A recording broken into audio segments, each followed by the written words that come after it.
เอามาแล้วมาหอดถึงจุดแล้วเนาะกำลังสิความด้านไปถ้าก็หอดด้านปากตะพานเนาะ ปากแซงใกล้ชายแดน อยู่แขวงสารวัตรเนาะทีมงานปั่นรถถีบของพวกเขาเอา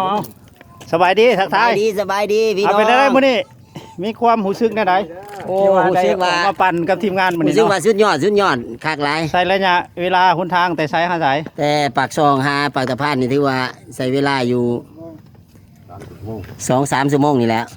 หอดที่ชั่วโมงครึ่งดีเจ้าเบิ่งโมงพิษสบายดิเอา ฮอดเด้อฮอดเด้อท่านนี่ก็ฮอดเด้อ แล้ว ปากสะพานเด้อ เรียกว่าทีมงานนักปั่นปักซองเฮาเนาะเอานำทีมโดยเสียเป่าทั้ง4บุงเคียงเพิ่นเอามาสมทบเพิ่นถือว่ามื้อนี้เป็นโอกาสดีเนาะ เอามีนักปั่นสายแข็งเฮามาได้สายแข็งเฮาเอาสัมภาษณ์เบิ่งดูเป็นไดผู้ที่บ่ได้มา